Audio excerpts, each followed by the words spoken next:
Good morning, everybody. Thank you for joining in. What's up, Mr. Houlihan? And Nicole is on. Looks like Isaiah is on. Good to have you guys. And Clara, thank you very much for doing this. I thought I'd start our morning session by sharing with you a text that I got yesterday from an agent.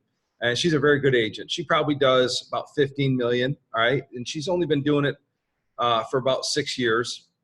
But consistently good volume. And good story about her is that, she broke free and started her own deal. She started working as a team member, and that team leader actually helped her to actually grow, which I think is awesome, because there's a lot of team leaders who are like, we don't want anybody getting too good. We don't want them really believing in themselves, right? Good leaders help foster growth in that kind of environment. There's always people that will handle an organization where leads are coming in.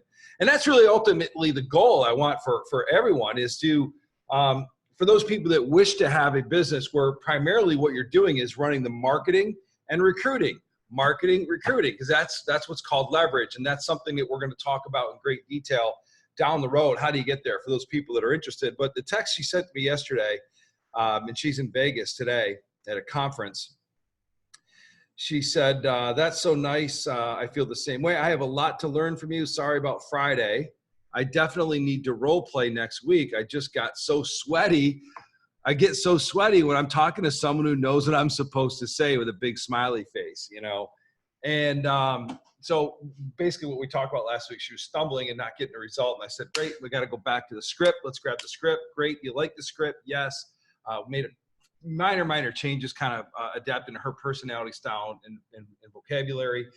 And I said, great, lock this thing in. Let's role play it, on Friday. I think we talked early Tuesday, Wednesday of last week. So we'll spend a couple days, lock this quick script in, and let's role play on Friday. Well, I never got a call on Friday, And that really is the essence of the problem, okay? Because in order to take what we're doing on these coaching calls and convert that into money, you actually have to practice. And everybody knows that intuitively. But how many of you that are watching this right now, when you looked at my income goals are here and I'm here or here, whatever it may be, there's a gap between where you want to be and where you are. And the answer to that is practicing semantics and being strategic in all the things we talked about: goals, a plan to accomplish them, systems, strategies, and concepts, a marketing plan, which areas you're going to go after. And then once you define, all the objectives and the goals and the systems you're going to put in place, you have to attack it, and you have to attack it with the right words. And most importantly, how you're going to handle the objections. So practicing, what I do, all right, when I locked in 120 pages of script, to do a presentation it was a 3.5 hour presentation. Every word was locked in. I did 2 pages a day, right? 2 pages a day. Then I go to 3, then I go 1 through 4, 1 through 5, 1 through 6, and just keep going on and on and on. Is I would look at them and I'd regurgitate it, right? And then I would try to get 1 sentence right. And then I go to 2 sentences, and then I go to 3 sentences, right? And once I got a paragraph down, I would just try to rep that paragraph out, and then I would go down to the paragraph in the next 2 lines, right? Now, keep in mind, these scripts are like tiny, the easiest things in the world to memorize, right, and internalize. But then what I would then do is go to my phone and record it. And back then, they didn't, the phones weren't as good as they are today. And I had this little, recorder, and I would literally say the words, and then I would do play-alongs, right? Because the recording I was recording how I actually wanted to sound. And so now I'm practicing my tone, my pitch, and my pace. So I was working on mirroring that and really sounding the same every single time. So once I got the words memorized, I would just go over it over and over again and do play-alongs, right? And then late at night, I would just listen to it. I didn't have the energy to talk anymore. I just listened to it, let it hit my subconscious mind, wake up, role play it, and then go. Most people can't wrap their head around 121 pages. So I used to actually bring this script with me in my seminar. So when anybody said, no way, memorize 100, that's impossible. I would literally say, pick a page on that script, right? And I would literally call people, like, pick a page on that script. Great, go. And I literally would do the words, and it was verbatim. And people would just smile and laugh. And that goes to what I hear a lot on the road, and what I hear a lot on the phone over the years is, you know, Pat, I'm not really good at memorizing. I said, really, what's two plus two? They'd say 4. I said, well, you're good at memorizing. You've always been good at memorizing. You have a human brain, and we just need the repetition. What you're not good at is disciplining yourself to get enough reps so that your brain can put it in your subconscious, right? So when people say they're not good at memorizing after, you know, looking at it 2 times, just know that, okay, and be okay with that. We talked yesterday that we have to shift our beliefs about results in this business to one of randomness to one of this is on me. I have 100% control over who says yes to me, you know. And the second example before we get into seller scripting and handling objections today, my wife, who I always talk about because it's just a making in the project, right? She went on a for sale by owner appointment yesterday, and the lady first over the phone, you know, her objection was, hey, you're about the 100th real estate agent that's called me, and I've had people show up, and lo and behold, some of them weren't even realtors. How do I know you're a realtor? And my wife politely said, well, I'll be happy if you wanted to look me up. Here's where you can go, but I will bring my business card, my information, and my license with me, just so you know. And she says, okay, that's fine. Come on by at 6 o'clock. So she went there yesterday at 6 o'clock, and she was home by like 7 o'clock. And I said, how'd it go? She goes, it was okay. I just left there, you know, and I didn't take the shot. I was in the car ride home saying, I should have said this, right? Because the woman said, well, I had a real estate agent come in here saying that they'll take a 1% commission to list the home. So I said, what did you say to that? She goes, oh, Pat, I just let her talk. I said, did you develop good rapport there? She goes, I developed great rapport there. She really liked me. I really liked her, and we had good rapport. I said, okay. I said, that's okay. Because in for sale by owners, it's always about the follow-up anyway. I said, but if you want to reflect in what could you have said in that cost? She goes, yeah, I know. I said, well, what would you have said? So we kind of went back and forth. I said, what I would have said in that scenario was, Mary, 1%.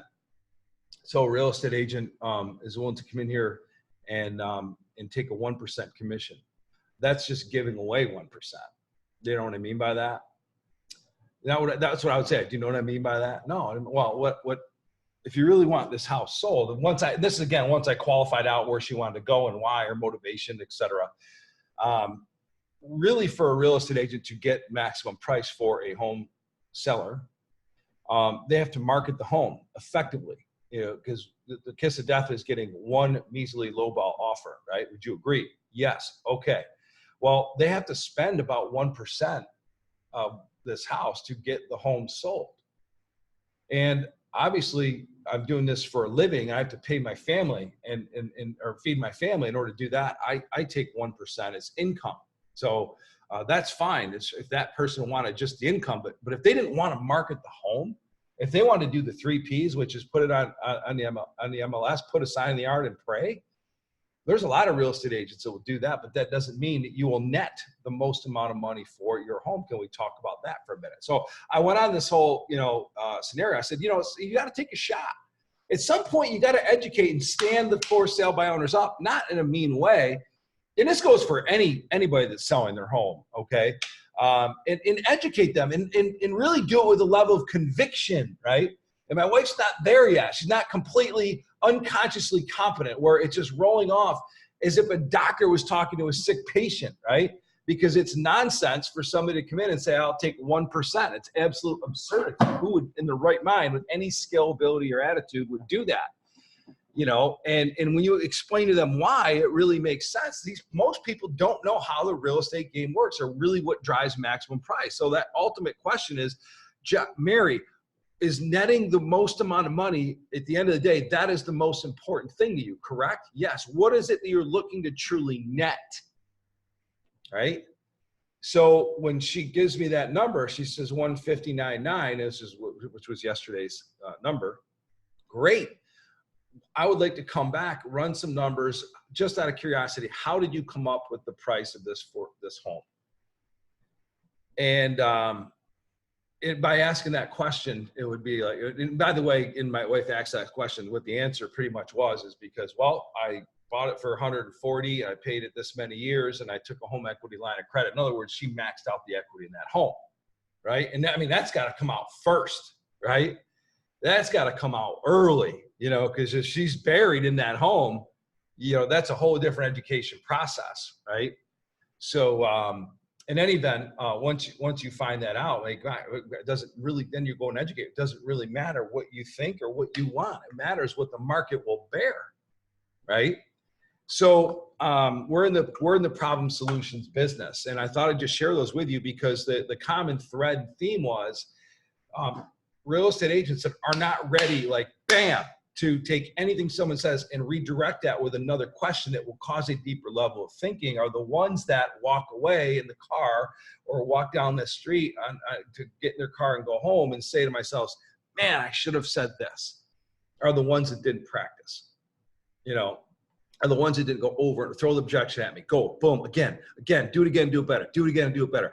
At some point in time, you need to grab a coach, a mentor, an accountability partner, go back and forth, 3x5 cards, have them hold the cards, you do the initial script, and have the 5 top objections, and have them fire those objections at you, and just go, handle them, boom, tie it down, handle it, tie it down, handle it, tie it down. You know what I mean by that? So once you hit, we showed the objection, which I'll cover a couple examples. I'm going to ask Clara to bring it up for me in a minute. Is that when they throw, no, I'm not interested, or just so you know, we have a real estate agent. We're going to list with, if we decide we're going to list with this house with a realtor, not a problem. Completely understand. So you have to show empathy for the first time. You know, when you handle an objection, that's the first thing. Not a problem. Completely understand. That said, boom. I'd still like to come anyway because boom, boom, boom, boom, boom. Does that make sense? Yes. That's called a tie down. And those are little trial closes every step of the way. And you use those on the phone, you use them in person. So let's go to some of these seller scripts and the playbook. And we're really excited. Playbook is going to publishing. It's got a really fancy packaging. It's going to be put on this thing. It's really awesome what this thing, the end product is going to be for you guys. So that, you know, one of my clients, she's an awesome agent, Lisa Blake out of Denver, Colorado. She took the playbook and I said, do you want the raw version now? She goes, yeah, I want the raw version now. So I sent it to her and she went to Staples and got a, 3-ring binder and put it all in plastic sheets and all tabbed out. So when she's planning her attack in the morning, she's going to look over the script and start hitting her past clients, people she knows, and she's going to go after for sale by owners, and then obviously be ready when her leads come in from our system, from the marketing that we're helping her do. So seller leads. Number one, don't leave voicemail in your first attempt. Right? I talk about this, and maybe if you are just joining in or tuning in, you know that I always tell people, don't leave long voicemails. Just so you know, I don't even check voicemails. Very seldomly do I actually listen to voicemails. People text me, great, get a quick response back, So if you do leave a voicemail, short, sweet, to the point, hi, John, this is Pat. If you have a script up here, listen, when you get a chance, give me a quick call. I've got a quick question regarding your home. Thank you very much. Again, this is Pat calling from, my number is 585, right? Don't say your company name, just say it's Pat Fenton, right? Or John Smith. Sound a little bit in a hurry, excited, and pleasant. That makes sense, right? But be matter of fact. Don't sound salesy and don't pitch raise. Hi, John. This is Mary calling from Coldwell Banker. I saw that you looked up the home valuation on my home valuation ad, and I would love to have a conversation with you today. My phone number is, right? If I'm listening to that, I'm like, oh my God, dear God. All right, if she sounds like that now, I'm gonna listen to her for an hour in my house, do a listing presentation, shoot me an ad. So, it's just, hey, John, Pat Fenton, give me a quick call when you get a chance. I've got a quick question regarding your home. Thank you very much. Again, this is Pat Fenton. My phone number is boom, right? They have no idea. Wow, it sounds like a pretty nice guy, and maybe he can help me, right? So 94% of people work with the agent that contacts them first. When you get a cold lead, you obviously have to act fast. So let's scroll down.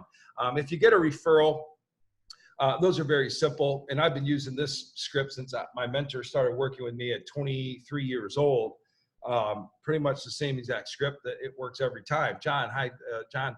This is Pat Fenton calling from such and such Realty. You and I haven't met, but we have a mutual friend, Joe Gianni, who suggested I give you a call. He said that you were looking to sell your home. I was wondering if you had a quick moment. Yeah, absolutely, Pat. Outstanding.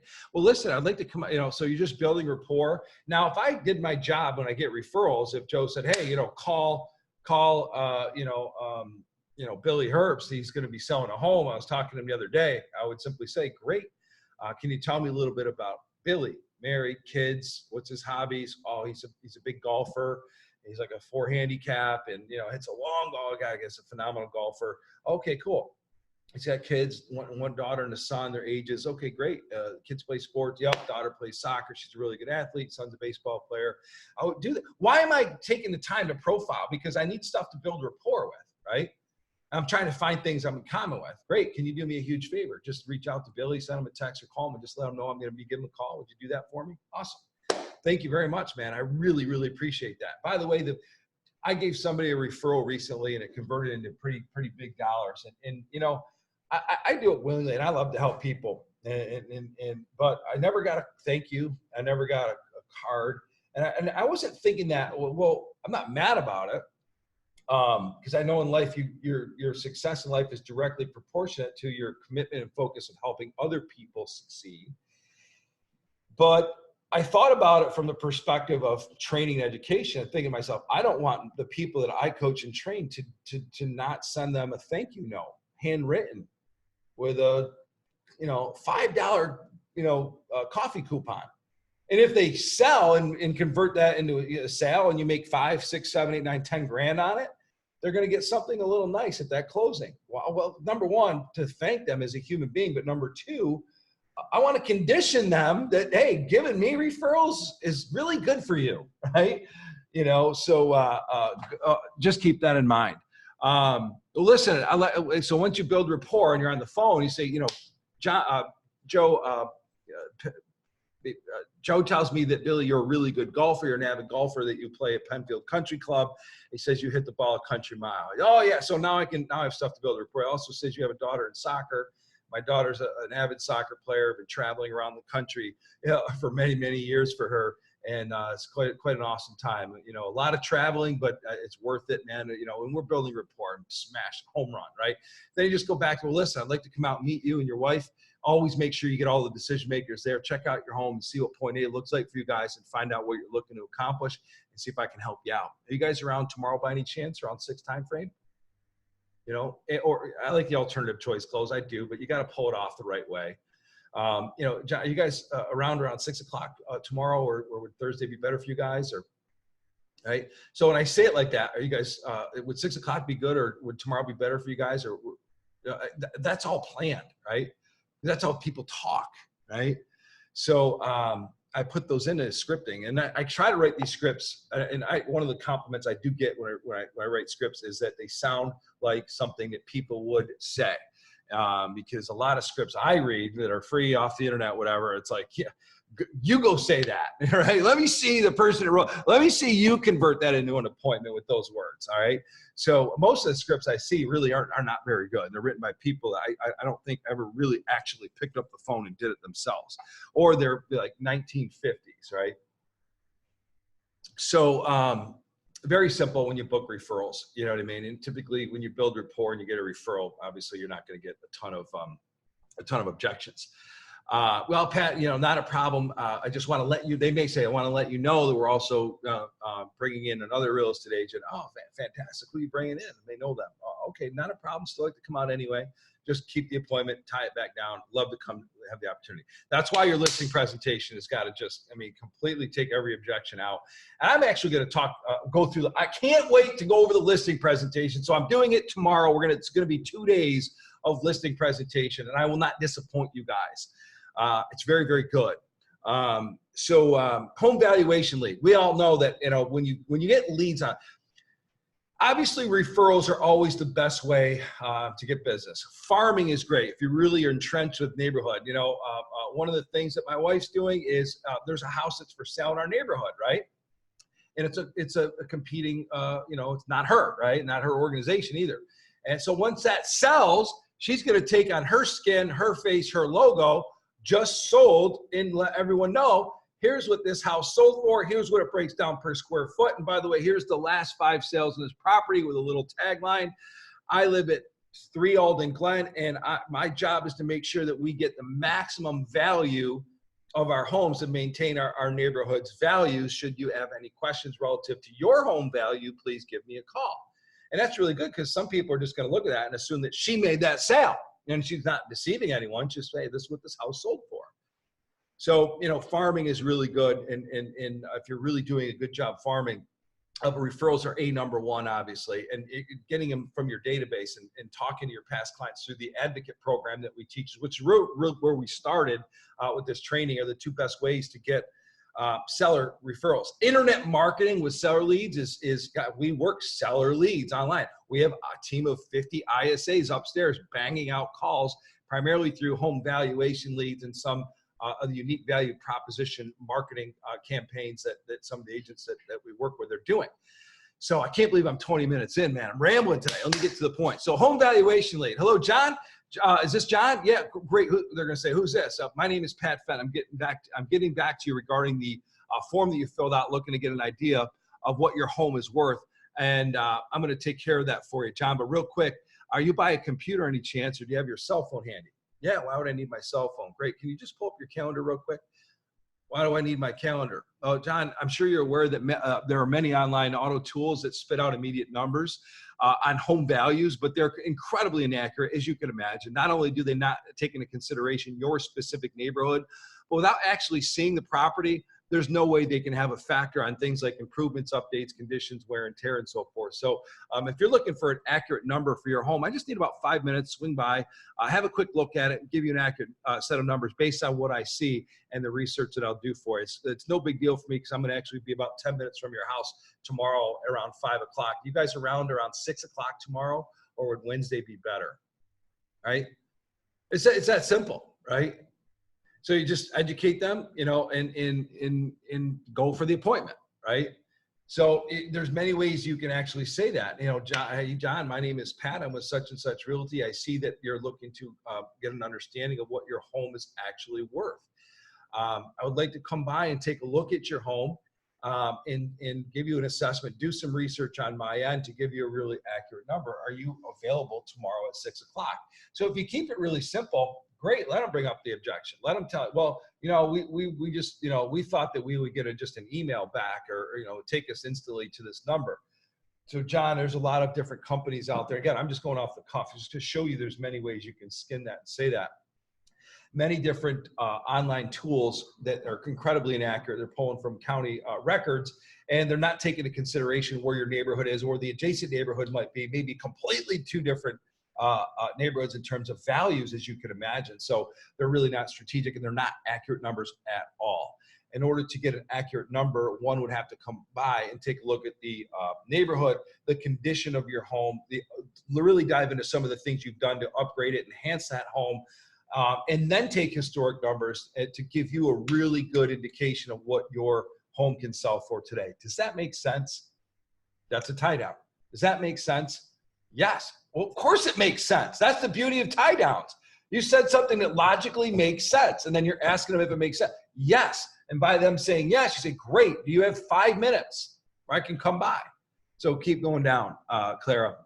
You know, they may continue to push. And again, these are the things that we do upstairs for agents all day long. That's okay.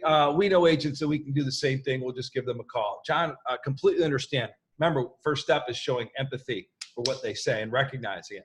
Completely understand where you're coming from at this point. But there's actually, oops, you're just going. That's actually the last thing you want to do if you do know another agent. And here's why. I've been doing this for an awfully long time. If you start there and for whatever reason, you don't like their numbers or their marketing plan, or if they don't perform for you, it tends to cause problems with those personal relationships. I think it's really critical for anyone that's considering selling their home to hear what a few different agents have to say relative to what your home is worth, so that you can make the best educated decision moving forward. And it's best to actually find somebody that you don't know first out of the blocks before you engage the people that you know. Does that make sense? So, you know, that's a bold thing, you know, I completely understand, but that's actually the last thing you want to do. That's a bold statement. And that bold statement is what gets bold results. Not everyone will book because of that, but some will that otherwise wouldn't have. It'll up your conversion ratios.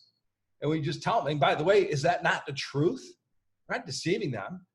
I mean, if I have a good friend, literally, if I find out that they're just really a tire kicking realtor, or they really don't do a lot of marketing or anything creative or any of that stuff, they don't perform the UVPs that I have.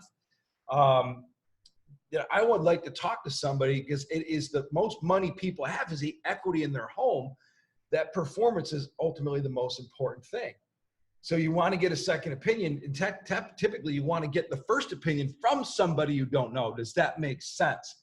Great. Should you decide you want to meet with Jim after that and you want to work with Jim, I have no problem with that, but I'd still love an opportunity to come by and give you my professional opinion. Is that okay with you guys? Yes. Great. That's why your listing presentation has got to be so ridiculously dialed in, because, you know, everyone knows agents, right? And you have to educate. Most people don't understand the difference between a performing agent, a professional agent, and somebody that just got their license and needs the money, right? So if you can scroll down, let me just cover, I'm not sure how much time we have here. Give me an objection. Oh, this is why I say here, this is why unique value prop. Always have your unique value propositions. I call them the Louisville Slugger, the bat that you can always bring out, right? I always have the bat behind me, right? So if they give you a couple more objections, you know, you can come back with your unique value prop. And I can't read the screen right here, but I'll just go off the cuff. Let's just say two of my unique value propositions were, and guys, you got to decide on your own what your UVPs are going to be. We have many recommendations in here, but I'll use Chad Madlam out of Denver, Team Madlam. Chad sold 5,000 houses before he was 40 years old. And good friend of mine, just a fantastic guy. You know, one of his is a 39-day guarantee. The other one is a performance guarantee. You guys have maybe heard me say that if you've been listening to these and watching these trainings. And so he uses that on his radio ads. He uses that, but he also, when it comes to calling based on his internet marketing campaigns that we're helping them do, they will actually come back with this. So you always have those UVPs ready. John, let me, you know, you have your choice of agents to work with. Certainly everyone knows at least 5 real estate agents, but there's two things I do that are unique. And I was going to wait till I actually see you before I cover this, but I think I'm going to mention them now. Number one, I have a 39-day guarantee, which means that if I can't sell your home within 39 days, that I will work for free for you with all my services and my marketing plan agenda. The second is my performance guarantee, which means that I will not, if I don't perform and do the things exactly the way I say I'm going to do them, that you can cancel and get out of a contract with me at any time. I don't hold people to a contract. If you're not performing, you shouldn't sit there and wait and not get offers like I've seen so many agents do. But those are just two of my unique value propositions. And the reason I'm able to do that are the reasons why I want to sit down with you and talk to you, because those are two very bold things and otherwise could not be able to say them if my marketing plan and how I do things weren't very, very strong. Does that make sense? Now I just gave them mega reassurance. I can get out of a contract and I got 39 days you're free. Come on by, right?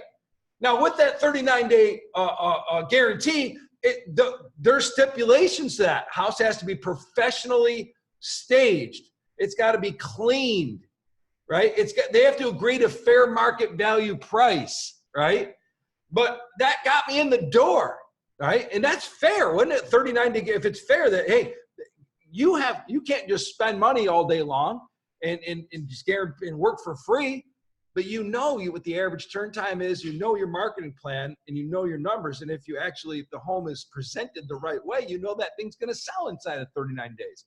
But it provided mega psychology and comfort and reassurance to the home seller. And most agents are not going to actually say that.